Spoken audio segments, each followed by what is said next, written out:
முதல் பயிற்சிய நம்ம வந்து பார்த்துட்டீங்கன்னா, 6 மணி நேரம் உண்ணாவிரதத்த வந்து கடைபிடிச்சுட்டு இருக்கோம்.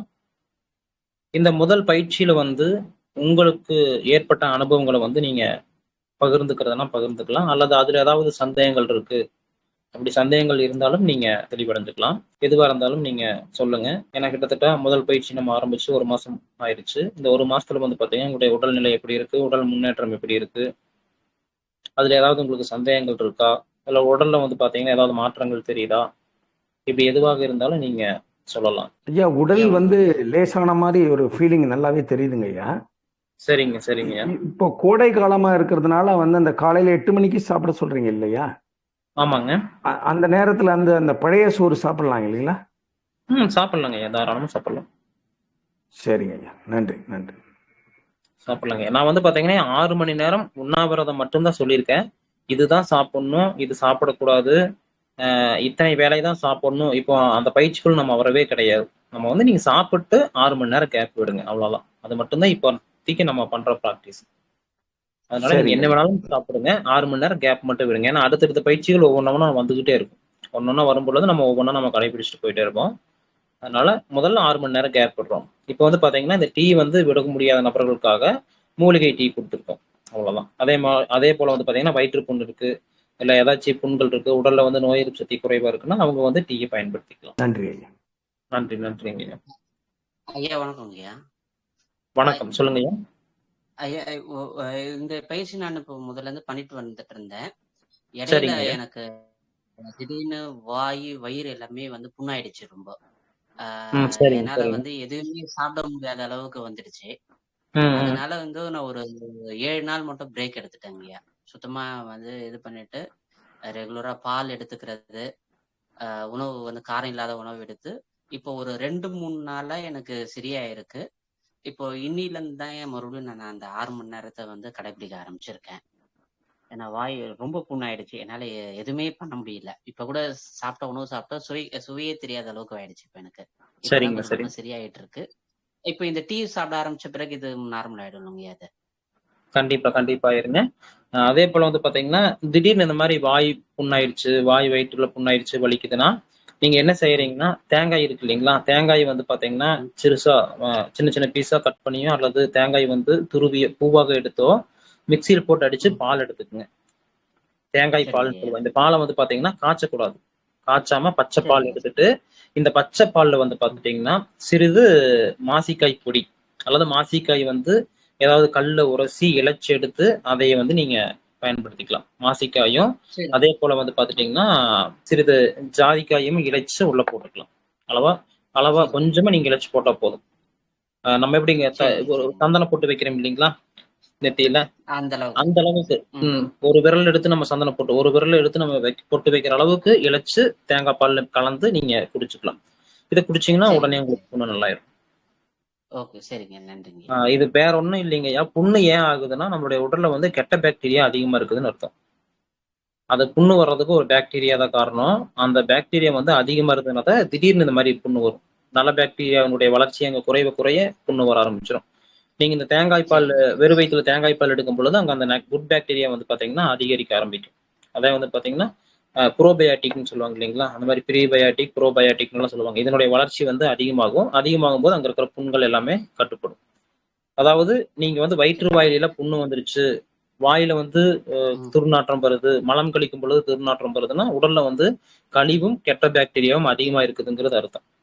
அப்ப நீங்க வந்து சரிங்க. அந்த நல்ல பாக்டீரியாவ வளர்த்தணும். வளர்த்த வளர்த்த வந்து பார்த்தீங்கன்னா, அந்த புண்கள் ரெடி ஆயிரும் எல்லாமே சரியாக ஆரம்பிச்சுரும். அப்போ அந்த நல்ல பாக்டீரியாக்கான உணவு இந்த மாரி தேங்காய் பால், மாசிக்காய் அல்லது கடையில போய் நாட்டு மருந்து கடையில வந்து பார்த்தீங்கன்னா, மாசிக்காய் எண்ணெய்ன்னு கேட்டீங்கன்னா தருவாங்க. மாசிக்காய் எண்ணெய் வாங்கிட்டு சரிங்க. வந்து அளவா ஒரு 10 எம்எல் காலையிலயும், சாயந்திரமும் சாப்பிட்டு வந்தீங்கனாலும் ரெடி ஆயிரும்.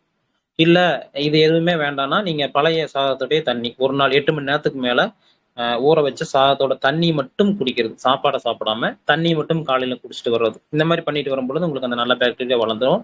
இந்த புண் வர்ற பிரச்சனை எல்லாமே தீர்ந்துரும். சரிங்க. ரொம்ப நன்றிங்க. ஐயா எனக்கு வந்து கிட்டத்தட்ட ஒரு 10 வருஷமா இந்த ஸ்கின் ப்ராப்ளம் சொரியாசிஸ் மாரி ஒரு பிரச்சனை இருந்ததுங்கய்யா. இது இப்போ சரிங்க. இந்த இது சாப்பிட ஆரம்பிச்ச பிறகு எனக்கு எல்லாமே கம்மியாயிடுச்சு. அந்த 6 மணி நேரம் ஆமாங்க. உணவு எடுத்துக்க ஆரம்பிச்சதுலருந்து கம்மியாயிடுச்சு. ஆனா இப்ப மறுபடியும் இந்த ஒரு 10 நாளா எனக்கு இந்த பிரச்சனை ஆயிட்ட பிறகு, மறுபடியும் எனக்கு மறுபடியும் ரிவைஸ் ஆக ஆரம்பிச்சிச்சுங்க. அதான் அதான் அதான் உங்களுக்கு வயித்துல தான் பிரச்சனை இருக்குங்க. வயித்துல இருக்கிற பிரச்சனையை ரெடி பண்ணுங்க, சரியாயிரும். சரிங்க, சரிங்க. நன்றிங்க. ஸ்கின் பிரச்சனை எல்லாமே உங்களுக்கு தீரும். இந்த உணவு சரி. கட்டுப்பாடு ஆக ஆக ஸ்கின்னே வந்து ம். பாத்தீங்கன்னா ரொம்ப ஷைனிங் அப்படியே ஜொலிக்க ஆரம்பிச்சிடும். ஸ்கின்ல இருக்கிற பிரச்சனை எல்லாமே தீர்ந்து ஸ்கின் அப்படியே க்ளோவாக ஆரம்பிச்சிடும். சரிங்க. ரொம்ப நன்றிங்க. மகிழ்ச்சி. நன்றிங்க. அடுத்ததுங்க. வணக்கம் ஐயா. வணக்கம். சொல்லுங்கம்மா. ஐயா, அதுல காஃபில வந்து அந்த டீல இனிப்பு சேர்க்கக்கூடாதுன்னு சொன்னீங்க. இந்த அன்னாடம் ஆமா. உணவுலயும் இனிப்பே சேர்க்கக்கூடாதுங்களா? இனிப்பே இல்லாம இருக்கணுங்களா? அப்படி இல்ல இல்லைங்கம்மா. அது இனிப்புங்கிறது வேற மாதிரி வேலை செய்யும். உணவுல ஆ, இனிப்பு இல்லாமலாம் சாப்பிடக்கூடாது. சரிங்களா? அதுதான். அதனாலதான் சந்தேகம். அந்த உணவுல சேரக்கூடிய இனிப்புங்கிறது ஸ்வீட்ஸ் வந்து உணவு டயத்துல சேர்த்துக்கலாங்களா? உணவு டைம்ல நீங்க சாப்பிட்டுக்கலாம். சரி, சரிங்க. நன்றி. அதாவதுமா சாப்பிட்டு முடிச்சதுக்கு அப்புறம் நம்ம உடம்பு வந்து பாத்தீங்கன்னா டைஜஸ்ட் பண்ணிட்டு ம், இருக்கும். நம்ம 1 ஹவர் ம், கழிச்சு தானே குடிக்கிறோம் இல்லைங்களா? அப்போ அது வேற ப்ராசஸ்ல இருக்கும். குடல் பகுதிக்கு கொண்டு போயிட்டு இருக்கும். அந்த ஆ, நேரத்துல நீங்க இனிப்பு போனீங்கன்னா திரும்பவும் அது உள்ள உங்களுடைய இரைப்பைக்கு வந்துரும். இரைப்பைக்கு வேலை செய்ய ஆரம்பிச்சிடும். அப்ப குடல் பகுதியே வேலை நடக்காது. அதுக்காக தான். ஓ, சரி, சரிங்க. அப்ப நம்மளுடைய நன்றி. உடலை வந்து நம்ம தெரிஞ்சுக்கணும். எந்தெந்த நேரத்துல எந்தெந்த வேலை நடக்குதுன்னு தெரிஞ்சுட்டு அந்தந்த வேலைக்கு தகுந்த மாதிரி நம்மளுடைய உடலை நம்ம விட்டுறணும். அப்போ ஓ, நீங்க குடல் பகுதியில வேலை நடந்துட்டு இருக்கும் பொழுது திரும்பவும் இரைப்பைக்கு வேலை கொடுத்தீங்கன்னா குடல் பகுதியில் இருக்கிற வேலை ஸ்டாப் ஆயிரும். மறுபடியும் இரைப்பையில வேலை நடக்க ஆரம்பிச்சிடும். உடம்புக்கு பிரச்சனை வரும். அதனால ஓ, அந்த டைம் வந்து பாத்தீங்கன்னா நீங்க இனிப்பு சாப்பிடாம விட்டுட்டீங்கன்னா அது அதனுடைய வேலையை அது பார்த்துட்டே இருக்கும். சரி, சரிங்க. நல்லது. சரிங்க. நன்றி நன்றி. நன்றிங்க. வணக்கம் குருஜி. வணக்கம். சொல்லுங்கய்யா. குருஜி, இந்த பிராக்டிஸ்ல வந்து எனக்கு வெயிட் நல்லா ரெடியூஸ் ஆயிருக்கு.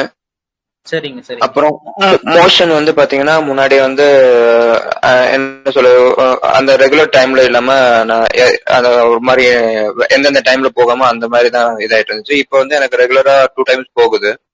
2 டைம்ஸ் போகணும். ஓகே, பாடி வந்து நல்லா லைட்டா எனர்ஜெட்டிக்கா இருக்கு குருஜி. இப்போ இது பிராக்டிஸ் பண்ணிட்டு இருக்கனால வெயிட் வந்து ரெடியூஸ் ஆனது ஹோல்ட் ஆயிடுச்சு.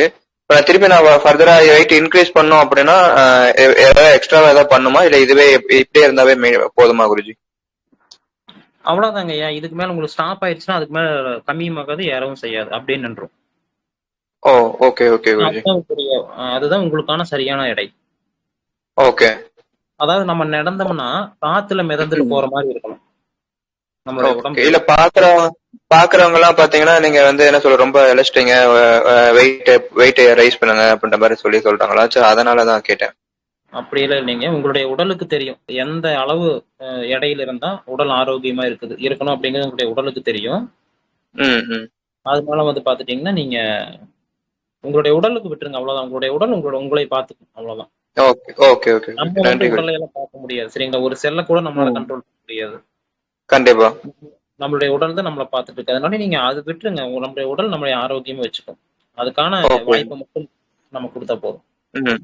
ஓகே குருஜி. சரிங்க. நன்றி நன்றி நன்றி. ஐயா, வாழ்க வளமுடன். வணக்கம். சொல்லுங்கம்மா. ஐயா, இந்த 6 மணி நேரம் இடைவெளியில உணவு எடுத்துட்டு வராங்க ஐயா. நல்ல முன்னேற்றம் இருக்கு. உடல் வந்து நல்ல லேசா இருக்கு. பசியோட உணர்வு எல்லாம் நல்லா தெரியுதுங்க ஐயா. சில சமயம் ஒர்க் அதிகமா இருக்கும்போது 5 மணி நேரம் 4 மணி நேரத்திலேயே அந்த மாதிரி பசி எடுக்க ஆரம்பிச்சிருதுங்க ஐயா. இப்ப வெளியில இருக்கோம், வெயில்ல டிராவலிங்ல இருக்கும்போது கொஞ்சம் பசி எடுக்குதுங்க ஐயா. அப்ப என்னங்க ஐயா பண்றது? சரிங்கம்மா, ஒரு 1/2 மணி நேரம், அதான் உங்களுக்கு சொல்லிட்டு இல்லைங்களா, ஒரு 1/2 மணி நேரம் முன்ன பின்ன இருக்கலாம், அது தப்பு கிடையாது. சரி சரி சரிங்க. இப்போ வந்து பாத்தீங்கன்னா காலை 8 மணிக்கு சாப்பிடுறீங்க, மதியம் 2 மணிக்கு அடுத்த சாப்பாடு சாப்பிடணும். ஒருவேளை 1:30க்கே உங்களால வந்து தாங்க முடியாத பசி இருக்குன்னா நீங்க 1:30க்கே சாப்பிடலாம். அல்லது 2 மணிக்கு எனக்கு பசிக்கல, 2:30க்கு மேலதான் பசிக்குதுன்னா நீங்க 2:30க்கு சாப்பிடலாம். அதனால ஒரு 1/2 மணி நேரம் முன்ன பின்ன இருக்கலாம். ஏன்னா நம்மளுடைய உடல் வந்து சில சமயம் நம்மளுடைய உடல் வந்து 6 மணி 7 மணி நேரம் கூட கழிச்சுதாங்க ஐயா பசிக்குது. சில சமயம் 5 மணி நேரத்திலேயே பசிக்கிற மாதிரி. அதாங்கம்மா, உடல் வந்து பாத்தீங்கன்னா 1/2 மணி நேரம் முன்ன பின்ன அதை எடுத்துக்கும். நம்ம செய்யக்கூடிய வேலை இருக்கக்கூடிய சூழ்நிலை, அதே போல வந்து காலையில் நம்ம என்ன உணவு சாப்பிட்டோம், மதியம் என்ன உணவு சாப்பிட்டோம், முன்னாடி எந்த உணவு சாப்பிட்டோம் அப்படிங்கறத பொறுத்து நம்மளுக்கு பசிங்கிறது மாறி மாறி வரும். அதனால பசியை வந்து நம்ம டைமுக்குள்ள வைக்க கூடாது. ஆனா சாப்பிட்டதுக்கு அப்புறம் 6 மணி நேரம் நம்ம கேப் கொடுத்துடணும், அவ்வளவுதான். சரிங்க. சரி சரி. அதை மட்டும் ஃபாலோ பண்ண போதும். சரி, நன்றிங்க. நன்றி நன்றி நன்றி. நித்யானந்தன் பேசுறேங்க ஐயா. சொல்லுங்க ஐயா. வணக்கம். சொல்லுங்க. பேசுறேன். கேக்குதுங்களா ஐயா? கேக்குதுங்க ஐயா, சொல்லுங்க. இப்ப இந்த ஒரு மாசம் கரெக்டா பண்ணிட்டு இருக்கேன். சரிங்க. இப்போ அடுத்த பௌர்ணமிக்கு பிராக்டிஸ் பண்ணுமா? என்னங்க ஐயா? 6 இன்டர்வல் இதே பிராக்டிஸ் பண்ணுமா அடுத்த பௌர்ணமிக்கு? ஆமாங்க ஐயா. இப்ப நீங்க கடைபிடிக்கிற பிராக்டிஸ் வந்து பாத்தீங்கன்னா லைஃப் லாங் நீங்க பிடிக்கிற மாதிரி இருக்கும். ஒவ்வொரு பயிற்சியும் நம்ம ஏத்திட்டு போயிட்டே இருக்கோம், அவ்வளவுதான். ஒவ்வொரு பயிற்சியும் வந்து நம்ம ஒவ்வொரு பயிற்சியும் நம்ம பயிற்சி இப்போ வந்து என்னங்கய்யா கண்டினியூ பண்ணுவோம். ரெண்டாவது பயிற்சி வந்து மூலிகை தானா? மூலிகை டீ சாப்பிடுறது ரெண்டாவது பயிற்சி அப்படி? ஆமாங்க ஐயா. ரெண்டாவது பயிற்சி நம்ம எப்படி அடுத்த பௌர்ணமி போகுது? ஆமாங்க ஐயா. அடுத்த பயிற்சி வந்து பாத்தீங்கன்னா அடுத்த பௌர்ணமிக்கு வரும். இப்ப வந்து பாத்தீங்கன்னா முதல் பயிற்சி வந்து பாத்தீங்கன்னா 6 மணி நேரம் உண்ணாவிரதம் கொடுத்துருக்கோம் இல்லைங்களா? இதை வந்து பாத்தீங்கன்னா தொடர்ந்து நம்ம கடைபிடிச்சிட்டே தான் வரணும். முதல் பயிற்சிக்குள்ள இருக்கிறோம். அடுத்த பயிற்சி வந்து பாத்துட்டீங்கன்னா நம்ம மூலிகை டீயை வந்து ஒரு சில நாள் அவாய்ட் பண்ண முடியாது. அல்ல சில சந்தர்ப்பங்கள் தலை வலிக்குது, சளி, ஜலதோஷம், காய்ச்சல்னா அந்த நேரத்துல வந்து பாத்தீங்கன்னா நமக்கு டீ குடிக்க வேண்டியது வரும். அந்த மாதிரி நேரங்கள்ல எல்லாம் இந்த டீயை நீங்க பயன்படுத்திக்கலாம். அல்லது திடீர்னு ஏதாச்சும் வயிற்றுல புண்ணு இருக்கு, வாயில புண்ணு இருக்கு, அந்த மாதிரி நேரத்துல பயன்படுத்தலாம். இந்த கேப் 6 மணி நேரம் விடும் பொழுது உடல்ல வந்து பாத்தீங்கன்னா உடலுக்குள்ள வந்து எந்த பிரச்சனையும் வந்துடக்கூடாது இல்லைங்களா? அந்த பிரச்சனையை வந்து சரி பண்றதுக்காகவும் இந்த டீ பயன்படும். எல்லா வகையிலும் வந்து பாத்தீங்கன்னா இந்த டீ உங்களுக்கு யூஸ்ஃபுல்லா இருக்கும். இப்போ வரைக்கும் வந்து பாத்தீங்கன்னா நம்மளுடைய லைஃப் ஸ்டைல் வந்து பாத்துட்டீங்கன்னா பஞ்சபூதத்தை அடிப்படையா வச்சுதான் இருக்கு. சரிங்களா? அப்போ நம்ம இன்னும் வந்து பாத்தீங்கன்னா மண் அப்படிங்கிற பூதத்துக்கே நம்ம இன்னும் போகல. இன்னும் நம்ம வந்து ப்ரிப்பேர் பண்ற உணவை தான் நம்ம சாப்பிட்டு இருக்கோம். நம்ம ஒரு உணவை தயாரிச்சுதான் சாப்பிட்டு இருக்கோம். இன்னும் மண்ணுல இயற்கையா விளையிறத சாப்பிடக்கூடிய அளவுக்கு நம்மளுடைய உடல் இன்னும் தகுதிக்கு வரல. அப்போ படிப்படியா வந்து பாத்தீங்கன்னா மண்ணுங்கிற போதத்துக்கு வருவோம். அதுக்கப்புறம் நீருங்கிற போதத்துக்கு போவோம். அதுக்கப்புறம் வந்து பாத்தீங்கன்னா வெப்பம், நெருப்பு, அதுக்கப்புறம் காற்று, அதுக்கப்புறம் ஆகாயத்துக்கு போவோம். இப்ப மண்ணுங்கிற போதத்துக்கான தகுதி நம்முடைய உடலை வந்து வளர்த்திட்டு வந்துட்டு இருக்கோம். சரிங்க, நன்றிங்க. நன்றிங்க ஐயா. வணக்கம் ஐயா. வணக்கம், சொல்லுங்க. இந்த 6 மணி நேரம் உண்ணாமல் இருக்கிற பயிற்சி எனக்கு ரொம்ப ஹெல்ப்ஃபுல்லா இருக்குங்க சார். ஏன்னா முதல்ல வயிறு எப்ப பாரு திம்முனே இருக்கிற மாதிரியே இருக்கும். நாக்குல வந்து ஒரு விதமான ஒரு வெள்ளை படிமண் ஒண்ணு இருந்துட்டே இருக்குங்க சார். இப்ப இந்த 6 மணி நேரம் இடைவேளை விட்டு சாப்பிடறதுனால என்ன ஆகுதுன்னா எனக்கு பசியும் எடுக்குதுங்க சார். அப்புறம் என்னன்னா அந்த நாக்குல இருக்கிற அந்த படிமனும் மேக்சிமம் குறைஞ்சிருக்குங்க சார். இப்ப என்னோட நாக்கு வந்து ஒரு மாதிரி ஒரு லைட் பிங்க் கலர்ல தெரியுதுன்னு வைங்களேன். அதை வச்சு நான் கெஸ் பண்ணிக்கிறேன் என்னோட வயிறு இப்ப நல்லா இருக்கு அப்படின்ற மாதிரி எனக்கு பெரிய ஒரு உடம்புல மாற்றத்தை கொடுத்துருக்குங்க சார் இந்த உண்ணாமல் வாழும் கலைன்ற ஒரு வகுப்பு. எனக்கு பிபி இருக்கிறதுனால பகல் நேரத்துல வந்து வெயில் இருக்கிற டைம் இந்த 11 மணில இருந்து 3 மணி வரைக்கும் தலை வலிச்சுட்டே இருக்குங்க சார். ஒரு மாதிரி லேசா என்ன சொல்றதுன்னா ரொம்ப தலைவலியும் கிடையாது, ஒரு மாதிரி டிஸ்டர்பன்சிங்கான தலைவலி இருந்துட்டே இருக்கு. அதுக்கு என்ன காரணமா இருக்குங்க சார்? பிபி லோ பிபிங்களா ஹை பிபிங்களா? ஹை பிபிங்க சார். சரிங்க, இந்த டீ குடிங்க, சரியாயிரும். ஓகேங்க sir. Okay thank you sir. Thank you. இந்த மாதிரி ஒரு அரிய ஒரு கலையை எனக்கு கொடுத்ததுக்கு ரொம்ப நன்றி. சரிங்கம்மா. ஏதாவது கல்லீரல் பிரச்சனை இருக்குங்களா? கல்லீரல் சம்பந்தப்பட்ட பிரச்சனை ஏதாவது, ஃபேட்டி லிவர் அந்த மாதிரி? இல்லைங்க சார், இல்ல அது மாதிரி இல்லைங்க சார். இல்ல ஜீரணமாகாத ஏதாச்சும் இருந்துச்சுங்களா அந்த மாதிரி பிரச்சனை? கல்லீரல் பிரச்சனை எதுவும் இல்லைங்க சார். இந்த நீங்க கேக்குற மாதிரி ஃபேட்டி லிவர் இருக்கா என்னன்னு எனக்கு தெரியலைங்க சார். அது வேணா நான் செக் பண்ணி பார்த்து உங்களுக்கு சொல்றேனே. இல்லைங்கம்மா, செக் பண்ண வேண்டாம். தொந்தரவு வந்தா செக் பண்ணிக்கங்க. அதான் உங்களுக்கு ரெடி ஆயிடுச்சு இல்லைங்களா? நீங்க அப்படியே ஃபாலோ பண்ணிக்கோங்க. சரிங்களா? பிரச்சனை வர அன்னைக்கு நீங்க செக் பண்ணிக்கங்க. இந்த டீ சாப்பிடுங்க. ஒரு 2-3 நாளைக்கு தூக்கம் வரும். அதுக்கப்புறம் சரிங்களா? ஒரு 2-3 நாளைக்கு வந்து பாத்தீங்கன்னா தூக்கம் வர்ற மாதிரியே இருக்கும். அதுக்கப்புறம் தூக்கம்.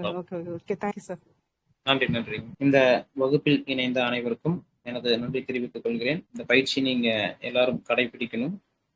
இந்த பயிற்சி நீங்க கடைபிடித்து உங்களுடைய உடல் ஆரோக்கியம் நல்ல முன்னேற்றம் அடைந்து அதை நீங்க சொல்லும் பொழுது, அதை கேட்கும் பொழுது எனக்கு மகிழ்ச்சியாக இருக்கு. நீங்க நல்லா இருந்தா நான் சந்தோஷமா இருக்கிறேன், அவ்வளவுதான். உங்களுடைய நீங்க நல்லா இருக்கிறத கேட்டு நான் சந்தோஷப்படுறேன். அதனால இந்த பயிற்சி செய்யுங்க. உங்களுடைய உடல்ல வந்து எவ்வளவு பெரிய பிரச்சனைகள் இருந்தாலும் அது கொஞ்சம் கொஞ்சமா சரியாயிடும். அதனால உடல் பிரச்சனைகளை பத்தி நீங்க கவலைப்படாதீங்க. பயிற்சி மட்டும் நீங்க சரியா பண்ணணும், அவ்வளவுதான். பயிற்சி பண்ணிட்டே வந்தீங்கன்னா இன்னும் ஒரு 2-3 வருடங்கள்ல வந்து பாத்தீங்கன்னா நீங்க உங்களுடைய உடல்ல வந்து எந்த பிரச்சனைகள் இருந்தாலும் அனைத்து பிரச்சனையிலிருந்து வெளியே வந்து ஒரு ஆரோக்கியமான உடலாக மாறிடும். அது மட்டும் இல்லாமல் நீங்க விரும்புனீங்கன்னா அடுத்தடுத்த படிநிலைக்கு போய் இந்த பிரபஞ்சத்துல வந்து பாத்தீங்கன்னா என்றும் வாழக்கூடிய ஒரு நிலையில் நீங்க இருப்பீங்க. அதனால இந்த பயிற்சி செய்யுங்க, பயிற்சியின் மூலமா பலன் அடையுங்க. அதுதான் எனக்கும் சந்தோஷம். இந்த பயிற்சிக்கும் வந்து நீங்க கொடுக்கக்கூடிய ஒரு காணிக்கையாக இருக்கும். மீண்டும் அடுத்த பௌர்ணமி அன்று அடுத்த வகுப்புல நம்ம ஒன்றாக இணைவோம். அடுத்து இனி ஒரு பயிற்சி நம்ம சேர்ந்து செய்யலாம். இந்த பயிற்சியில் இணைந்த அனைவருக்கும் எனது நன்றி தெரிவித்துக் கொள்கிறேன். அனைவருக்கும் நன்றி, வணக்கம். நன்றி ஐயா, வணக்கம். நன்றிங்க ஐயா, நன்றிங்க ஐயா, வணக்கம். தேங்க்யூ. நன்றி குருஜி.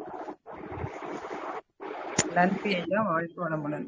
நன்றி ஐயா, வாழ்த்து வளமுடன். நன்றி குருஜி.